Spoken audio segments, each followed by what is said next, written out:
Why, hello everybody, this is Classic Homesteading Practices, and I'm excited for today. We are going to be talking about where bacon comes from. Or, we're just going to talk about pigs.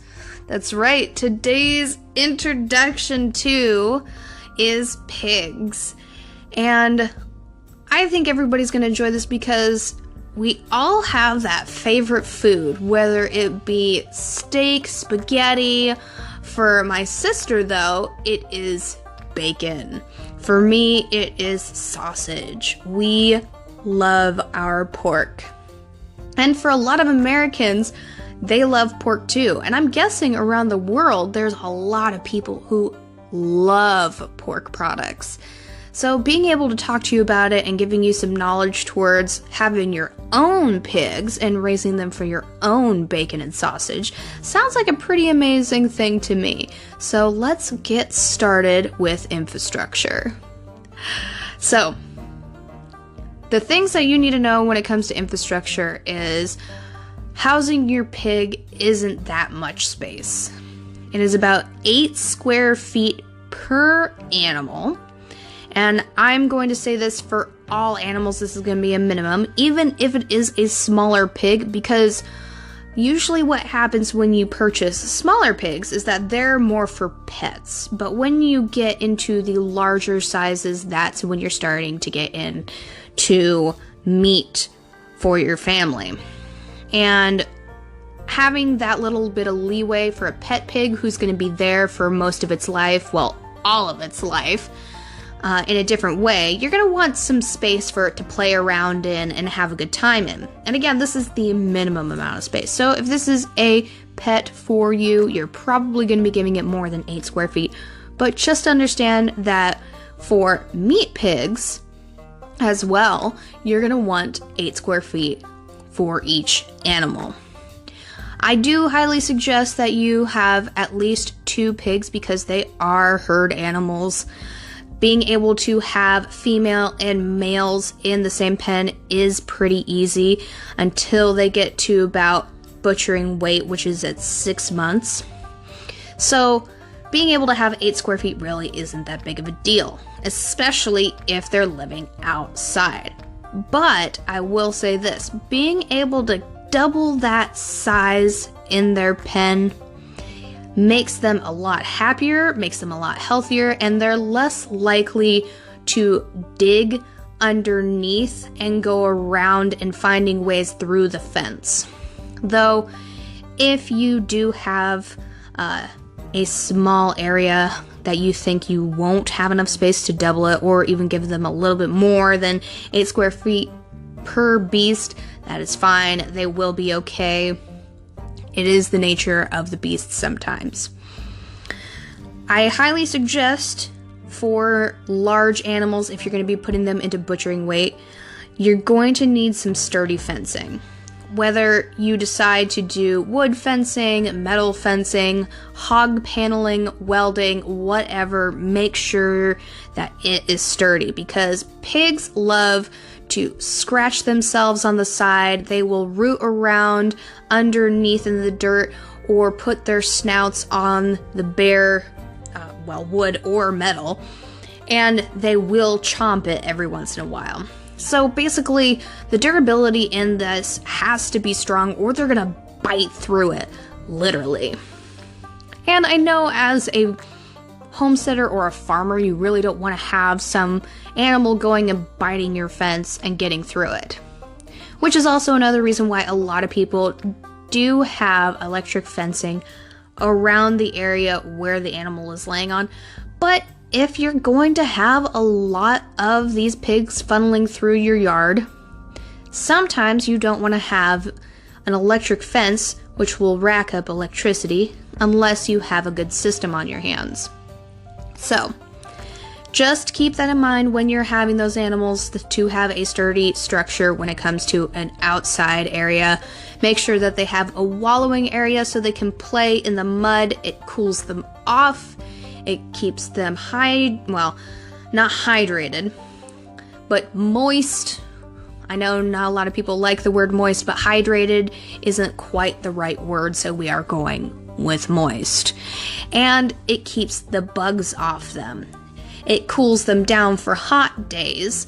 And again, it's just a good, healthy thing for your animals to be able to do. So give them a wallow. Give them a place where they can literally chill out. Also, another thing that you need to realize with these animals in their pen, they're going to be burrowing around. That is a large habit for pigs. They will be moving their bedding around. They will be moving their poop pen place around. And while they are doing this, they are using their noses to root around in all directions. Now, the interesting thing about them when they're doing this is, as long as you have a board on the ground, they will never dig underneath or out of it. But if there's a chance that you put it next to a hill or next to a creek as a river border, understand that pigs do swim and they will swim across the creek or burrow underneath the hillside.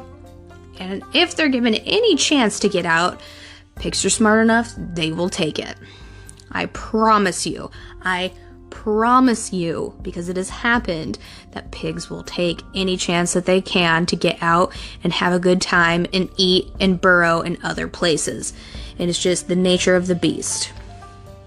So, keep that 8 square foot per animal structure very sturdy, whether it be with hog panel and welding it on, or doing T-fence posts, which is the last mode of defense, the cheapest mode of defense.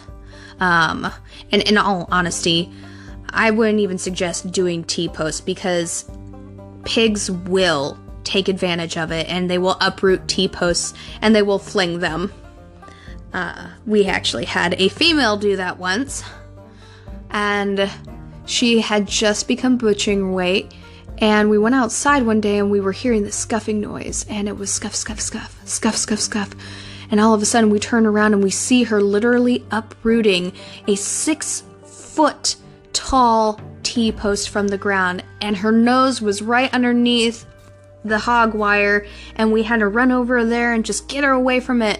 And my dad looked at me and he said, "Okay, today's butchering day," and I agreed, and boy howdy, if we hadn't done it that day, I really do think that she would have gotten out, and then we would have had a 250-pound pig running around the yard, and nobody would have wanted to deal with that. So there's some advice for you on your structures when it comes for pigs, and a story about how a pig almost became a runaway.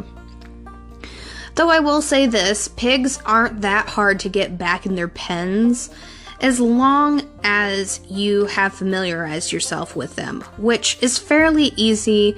They know that you are the bringer of food. You are the person that will give them scratches behind the ear if you're comfortable with that. And if you are crazy like my stepmother, you will feed them ice cream and yogurt and be their best friends. You also need to remember, though, if you decide to go that route, you're also going to have to make your friends food. So, keep that in mind when you're taking care of these animals, that even though they are, fun animals to be around, one day they're going to end up either in your freezer or on your table. So, now that you have the structure there, let's talk about the inside structure. Again, 8 square feet is what you want per animal on the inside. If you decide that you're going to be raising them indoors only, I would definitely give them about 3 to 4 square feet more per beast. And I would definitely suggest, if you're doing it on a smaller scale, only do about 3 to 4 beasts. And the reason why is because unless you have a larger family, you're going to be getting around 100 to 150 pounds of meat per beast on a large size boar and sow. And unless you're doing something small like Kikos or Potbellies, which I definitely suggest not doing potbelly pigs. They're more for pets than for meat. I would go for a long Yorkshire or Hampshire, or even a Duroc. Durocs are wonderful because, again, they get really big really quickly, but they have very tender meat, while a Yorkshire is one of the largest breeds in America and will give you the most payout for your pig. The other nice thing about these breeds that I mentioned, the Yorkshire and the Duroc, is that they are pretty docile when it comes to being pigs. They're also fairly good mothers, so if you decide that you want to furrow or have piglets, they are pretty decent sows. Now, first off, before I get into that, because I will be a little bit crazy when it comes to furrowing, let's talk about the feed really quickly. Feed is really simple for pigs. My father used to just feed straight barley. I do not feel like that is the best way to go about it. There is a pig grower food and a pig finisher food that you can get at your local animal food store or at your local Walmart if that is in your region. They have it in the back past the dog food where I'm at in a giant warehouse, and in all honesty, it doesn't cost more than $10 per bag. And being able to just give that consistent nutritional feed is going to fatten your hogs up faster than just doing a barley mash mix, which in all honesty isn't very nutritious, and the hogs always wanted more of it.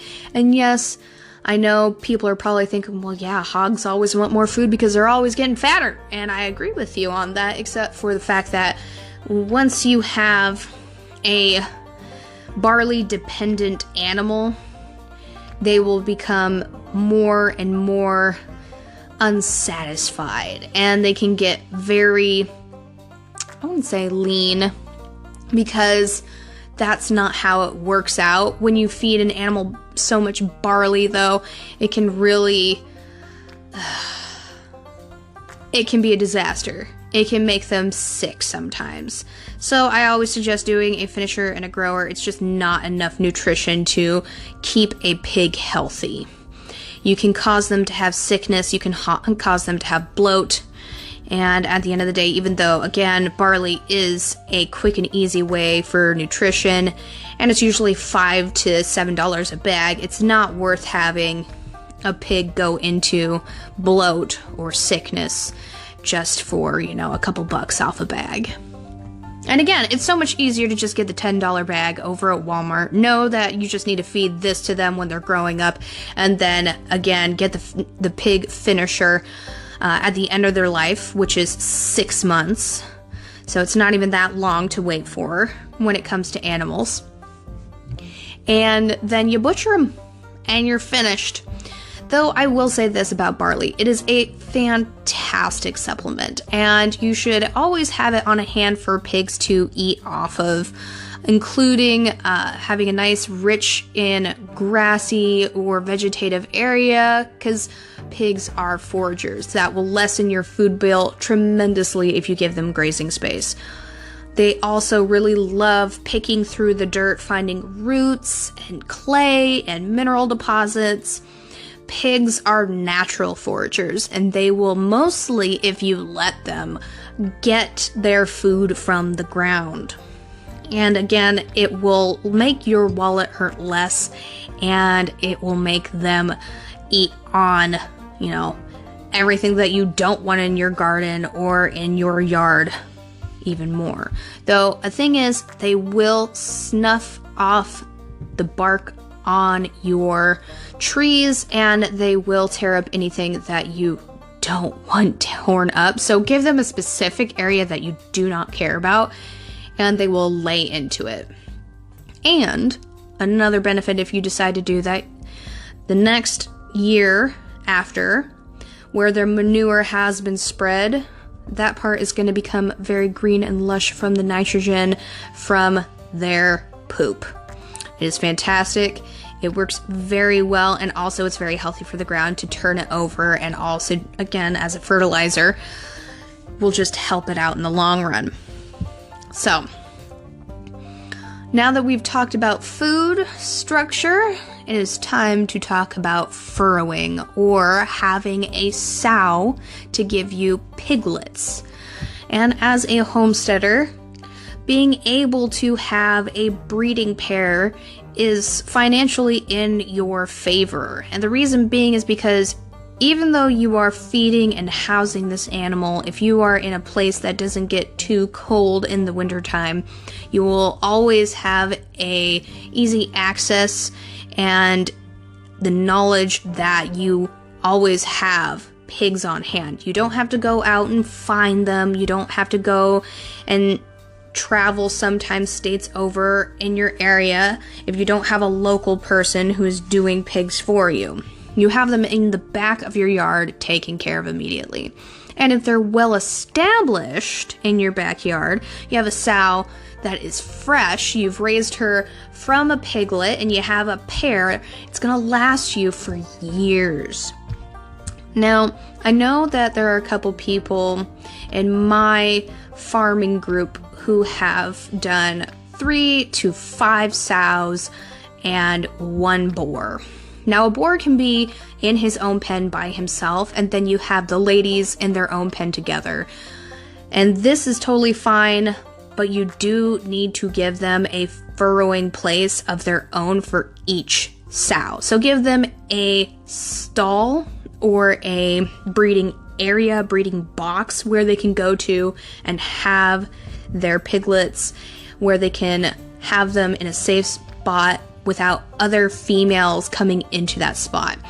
They will sort themselves out by themselves, but being able to give them that area where they can feel safe to have their piglets away from them while they're eating and then come back to them later is very beneficial for a healthy sow.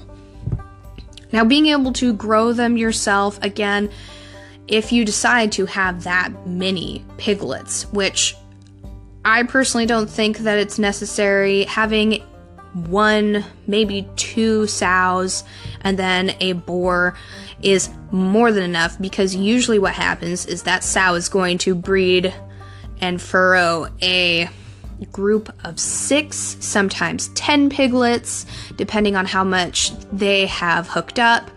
And this is 1 to 2 pigs doing this. So you might have 6, you might have 10, you might have 20 piglets on your hands. And as somebody who has even a family of 5 to 8 or bigger, depending on if you're going to be doing it for friends and family, then I can understand why you would do it more than that. But if you're just a family of 3, having a pair is completely fine. Even if you're a family of 5, having a pair is fine, because you're going to be getting a lot of meat off of these pigs. So, these pigs are going to give you, again, 8, 10 piglets per furrowing. So, from piglet stage all the way to butchering stage, that is 6 months. That is also the breeding stage. So a boar and a sow can start breeding at 6 months. The breeding stage goes for 3 months, 3 weeks, 3 days, and then a furrow comes along and you have more piglets. So, after that has happened, you can either rebreed the sow and have the piglets be weaned in about 2 months, and then get ready for the sow to furrow again. And you will have the steadiest supply of bacon that you could ever dream of. And this means that your sow is going to be furrowing about 3 to 4 times a year. Again, that is a lot of meat to process, and from one standpoint, it's fantastic because you can always have a freezer full of meat. You'll never want for meat again. But the other thing is you're going to have to realize how much feed that is going to go into for processing that many pigs, you're going to also need to process these pigs yourself or have the butcher process them yourself, which is an extra fee. So, if you're deciding to go and do a process where you have multiple furrowings a year, you're having way more pigs than you need, you can always sell some pigs off to friends or other people who are looking for pig meat, and it can be for a very lovely price, and that will take care of any overhead that you have for pig feed. I have had a lot of people sell their wiener pigs or their piglets. We call them wiener pigs when they are piglets being sold for meat. And the going rate up here in the north is about $100 per piglet. I know, pretty awesome, right? Depending on the breed, whether they are purebred or if they are a mutt, depends on the price as well. Also, depending whether it's a specialty breed or a regular meat breed will depend on the price itself. I have heard of certain pigs going for $200 a piglet, especially if it is a breeder who has done very well in keeping their breed lines, kind of like dogs, where they do not interbreed, if ever. Now, sometimes there's going to be inbreeding. With a lot of pigs, there's a lot of inbreeding if you're not careful. And of course, you're not going to ask Joe Smo that you just got your piglet from if, hey, is, these parents brother and sister or cousin and mother, or what's going on? Sometimes you're just going to take the piglet and you're going to leave. But for the most part, as long as you know that there are healthy pigs in this man's yard, that they're not wormy, it's totally fine. You're not going to have a pig that has become inbred turn into a tumor pig, and you have to worry about, becoming sick from the meat. It's never a problem like that. But when it comes to cost, when it comes to selling pigs, being able to give that information is pretty valuable when you're assigning a dollar sign to a piglet. Also, understanding that having a pig that suits you and your family is one of the biggest decisions of your homestead, because one, if you're going to have the kids around it, you're going to want something that's more docile. You got to decide whether or not you want a big pig or a medium-sized pig or a small pig if you guys are doing a very small operation, or if you're doing a pet pig operation.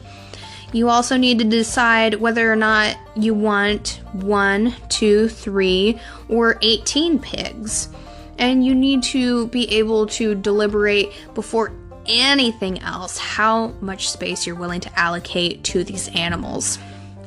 And right there is going to be the decision on how much pigs, or how many pigs you're going to be getting, because the space really does determine how many pigs, in any animal's case, how many animals you're going to be getting on your homestead, especially with larger animals. So, now that we have talked about structure, feed, breeding, and a little bit of, everything else, I think the only thing that I really have to say is I hope you guys enjoyed this. I hope you make an educated decision on what kind of pig you want to get. I will leave you with this next tip. If you are able to slaughter this pig on your own, take it. Yes, there is going to be a couple days worth of processing, but get a friend over. Ask them to help you butcher it. Ask them to help you help hang it and take care of it, because having a butcher's fee is convenient, and they will wrap it and make the cuts and take care of it. But at the same time, that fee adds up a lot. So if you're able to do it all by yourself, I highly recommend it. Again, having a friend over is going to make your life so much easier. The hanging process of the meat, the shooting of the animal can be very hard. So I do not begrudge anybody who decides to have somebody else take care of that for them, but understand again that cost is going to rack up. Being able to have your own animals, getting the infrastructure, getting all the supplies is a hefty piece of, well, coin. And you're going to have to realize that when you are trying to do any kind of self-sufficiency, it's going to cost you a pretty hefty price up front, depending on how you want to do it. So I guess the biggest thing is you need to make sure you are okay with having that upfront cost be very high. And then later on, it's going to pay off in the long run if you decide to do this. If you decide to have a homestead, if you decide to become more self-sufficient and take care of animals like this. You can also use other products from your pigs, like their manure or bones, blood, anything like that, and you can put it into your garden. You can give it to your animals. There's a lot that you can use from every part of an animal to help you in the long run to stretch it out. And I think that's the biggest thing about this is, just making sure that you can be prepared for anything and use everything to your advantage. So acquiring the skills to butcher an animal is very important, especially when it comes to a pig, or, well, I should say any animal. So please keep that in mind when you decide to have a pig. Be able to butcher it if you're able to. But again, do not begrudge yourself or feel bad when you tell yourself, nah, I can't do this. I mean, and some people will say that. But now that I have talked your ear off a little bit more about that random tidbit, I hope you guys have a wonderful day. This is classic homesteading practices. And I think we're going to be stopping this season with the next podcast on cows. We're going to be doing dairy cows and meat cows. All right. Bye, guys.